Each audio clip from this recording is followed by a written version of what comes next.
Hello दोस्तों, आज हम लोग प्रकाश संश्लेषण के बारे में जानकारी लेंगे। ठीक, तो क्वेश्चन आएगा कि हरे पेड़ पौधे अपना भोजन कैसे तैयार करता है। सबसे पहले एक बात बताइए, तो हरे पेड़ पौधा स्वपोषी है या परपोषी।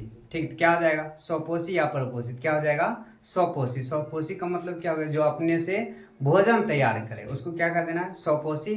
और जो दूसर को भोजन को ग्रहण करेगा उसको क्या कर देना है, परपोषी कहा देना है। ठीक, और इसमें बहुत सारे प्रकार होते हैं, तभी मुख्यतः दो हम लोग विशेष करके रखेंगे, स्वपोषी और परपोषी। ठीक, आप ये नहीं समझिएगा कि घर में लड़की बकलोलवी सब कि खाना अपने से बना रहे हैं, तो खाना अपने से बना रहे हैं तो मतलब हम क्या हो जाएगा, स्वपोषी। ये गलत है। ठीक, हम यहाँ स्वपोषी को मतलब जो प्रकाश के उपस्थिति, सूर्य के प्रकाश के उपस्थिति में जमीन के अंदर से क्या ले रहा है, उससे तैयार करके अपना भोजन बना रहा है। तो जाते हो चावल दाल बनाने के लिए, चावल कहाँ से लाते हो, खेत से, दुकान से लाते हो, दुकान वाला कहाँ से, फैक्ट्री से लाता है, फैक्ट्री वाला कहाँ से लाता है, धान को उठा के तो जमीन से, किसान से खरीदता है, किसान कहाँ से उगाता है, जमीन से।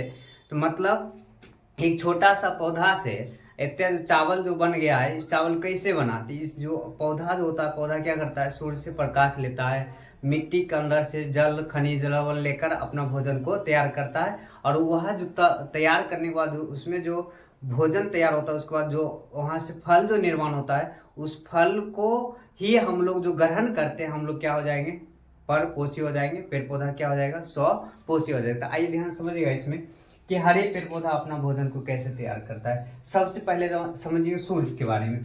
सूर्य से 3 प्रकार की किरण आती है हमारे पृथ्वी पर। कितने प्रकार की, 3 प्रकार की। एक क्वेश्चन है फिजिक्स का कि सूर्य से प्रकाश पृथ्वी तक पहुंचने में कितना समय लगता है। इसको आप कमेंट कीजिए, कितना देर लगता है, कितना समय लगता है पृथ्वी तक पहुंचने में। प्रकाश कितने प्रकार का आती है, 3 प्रकार। कौन कौन सा, तो एक याद रखिएगा, पराबैंगनी किरण, अवरक्त किरण और पराबैंगनी किरण, अवरक्त किरण और दृश्य किरण। पराबैंगनी किरण, अवरक्त किरण और दृश्य किरण, 3 प्रकार की किरण। जिसमें पराबैंगनी किरण को समताप मंडल में अवशोषित कर लिया जाता है। ये भी आप बताइए कि किसके माध्यम से अवशोषित कर लिया जाता है, और पराबैंगनी किरण आने से कौन सी बीमारी हो सकती है। ठीक, दूसरा का दृश्य किरण के माध्यम से हम लोग किसी वस्तु या पदार्थ को देखने में मदद होता है। तीसरा आता है अवरक्त किरण, तो प्रकाश संश्लेषण क्रिया में प्रकाश का कौन सा भाग लेता है, तो अवरक्त किरण। याद रखिए कौन सा, अवरक्त किरण। तो सूर्य के बारे में समझ चुके हैं। आप सूर्य में क्वेश्चन है, आप यहाँ से भी हम पूछ सकते हैं आपसे कि सूर्य में कौन सा क्रिया होता है जिससे वहां से धड़कता हुआ आग रहता है, और उसी का आग के माध्यम से हमारे पृथ्वी तक प्रकाश के रूप में, धूप के रूप में आता है। कौन सा क्रिया होता है, आप कमेंट कीजिए। ठीक, अगला टॉपिक है, यहाँ से हम समझने की कोशिश कर रहे हैं। पौधे के हरे वाले भाग में पाया जाता है क्लोरोफिल। क्लोरोफिल, तो सबसे ज्यादा पत्ता भी बनता है भोजन, इसलिए हम पत्ता के पास लिख दिए, क्या लिखे, क्लोरोफिल। अब पत्ता या हरे वाले भाग में याद रखिए, क्लोरोफिल के अंदर पाया जाता है क्लोरोप्लास्ट। क्लोरोप्लास्ट के अंदर में आप याद रखिएगा मैग्नीशियम धातु, जिसको हम लोग Mg के द्वारा सूचित करते हैं। ये पूरा अगर अभी संक्षिप्त हम लोग वर्णन करें, बाय डिटेल्स भी आपको कभी क्लास में बताएंगे। ठीक, क्लोरोफिल, उसके बाद मैग्नीशियम धातु हो चुका। ठीक, आप ध्यान समझिएगा कि ये क्या करता है, क्लोरोफिल सूर्य के प्रकाश को अवशोषित करने में मदद करती है। क्या करता है, सूर्य के प्रकाश को अवशोषित करने में मदद करती है। सूर्य का प्रकाश मतलब आप याद रखिएगा कि ये आग की तरह कार्य कर रहा है। किसकी तरह, आग की तरह। जैसे आप लोग खाना बनाते हैं, नीचे से गैस जलाते हैं, गैस जलाने के बाद आग आता है, ताप का काम करता है। उसी तरह से यहाँ समझिएगा कि ये आग की तरह कार्य कर रहा है। अब एक जो भोजन बने, जैसे हम चावल उवल बनाते थे, चावल उवल कहाँ से लाएगा, जो 2 प्रकार के उत्तक यहाँ पर काम करेगा। एक होता है जाइलम, जड़ के पास पाया जाता है जाइलम उत्तक। कौन सा उत्तक, जाइलम उत्तक। और एक पत्तियों में या तने वाले भाग में हर जगह, पौधे के हर जगह भी पाया जाता है, जिसका नाम है फ्लोएम। फ्लोएम उत्तक। फ्लोएम उत्तक का भी दूसरा नाम होता है, बताया जाए, बताइएगा आप लोग। ठीक है, जाइलम उत्तक का भी दूसरा नाम होता है, आप लोग बताइएगा। ठीक, चलिए, तो जाइलम उत्तक का काम क्या होता है कि ये जमीन के अंदर से, जमीन के नीचे से मिट्टी वाले भाग से, कहां से, मिट्टी वाले भाग से जल और खनिज लवण को अवशोषित करता है। तो अब यहाँ से एक और टॉपिक याद रखिएगा, मिट्टी से कितने प्रकार के पोषक तत्व को अवशोषित करता है, तो 18 प्रकार के पोषक तत्व को अवशोषित करता है कौन, पेड़, किसके माध्यम से, जड़ के माध्यम से। जड़ भी आप याद रखिए 2 प्रकार के, एक होता है मूल जड़ और एक होता है रेशेदार जड़।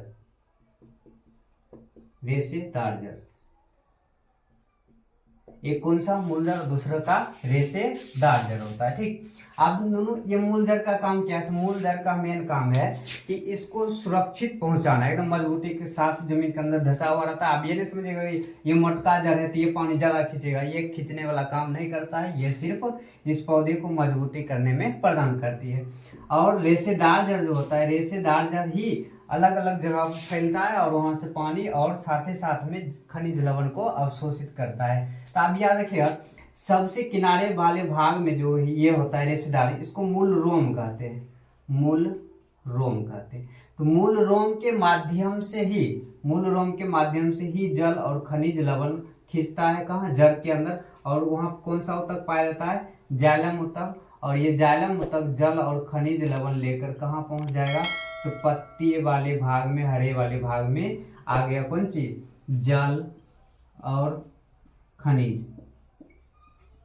तो कौन सा ऊतक जल और खनिज का परिवहन करता है, तो आप बोलिएगा जाइलम ऊतक जल और खनिज का परिवहन करता है। तो कहाँ से लाया जल और खनिज, जमीन के अंदर से, मिट्टी के अंदर से कौन चीज लाया, तो जल और खनिज लेकर कहाँ तक गया, पत्ते के हरे भाग तक।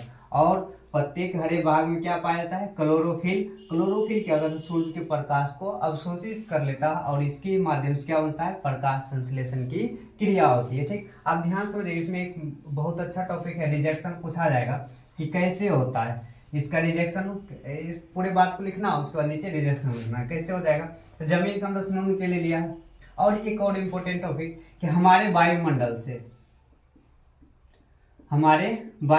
से कार्बन डाइऑक्साइड गैस, कौन सा गैस, कार्बन डाइऑक्साइड गैस। ये क्वेश्चन आप कमेंट कीजिएगा कि हमारे वायुमंडल में कार्बन डाइऑक्साइड गैस कितनी प्रतिशत पाई जाती है। तो ये इससे ले लिया कौन सी, कार्बन डाइऑक्साइड गैस भी ग्रहण करेगा पौधा अपना भोजन बनाने के लिए। 4 चीज सबसे पहले याद रखिएगा कि सूर्य के प्रकाश होना चाहिए, क्लोरोफिल होना चाहिए, और वायुमंडल में कौन सा गैस होना चाहिए, कार्बन डाइऑक्साइड होना चाहिए। उसके बाद जमीन के अंदर से क्या ले रहा है, जल और खनिज को अवशोषित कर रहा है। ठीक, आप ध्यान देखिए, तो वायुमंडल से क्या ले लिया, कार्बन डाइऑक्साइड, और जमीन के अंदर से क्या ले लिया है, जल। तो जल का सूत्र H2O, कार्बन डाइऑक्साइड का CO2।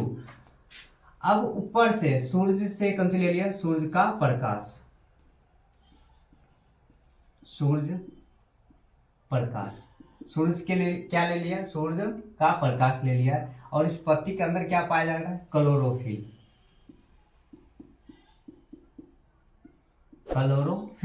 अब कार्बन डाइऑक्साइड, जल और सूर्य के प्रकाश और पत्ती के अंदर में क्या पाया जाएगा, क्लोरोफिल के लेकर अब अपना जो भोजन बनाएगा, तो ये ग्लूकोज ग्रुप में, तो ग्लूकोज हो जाएगा C6H12O6 प्लस में, साथ ही साथ में फिर से जल का निर्माण करेगा और साथ में किसका निर्माण कर देगा, ऑक्सीजन का। किसका निर्माण करेगा, ऑक्सीजन का। तो ऑक्सीजन का तीर चिन्ह लगाकर हम ऊपर की ओर दर्शाएंगे, क्योंकि ऑक्सीजन को रिलीज कर रहा है और कार्बन डाइऑक्साइड को अवशोषित कर रहा है। तो याद रखिए, शोषण में भी ये शोषण अगर पूछ देगा क्वेश्चन की, पेड़ पौधा शोषण के रूप में कौन सा गैस ग्रहण करता है, तो ऑक्सीजन ग्रहण करेगा। और भोजन बनाने में कौन सा गैस ग्रहण कर रहा है, कार्बन डाइऑक्साइड। और कौन सा गैस हमें दे रहा है, ऑक्सीजन हमें दे रहा है, कौन, पेड़ पौधा के माध्यम से।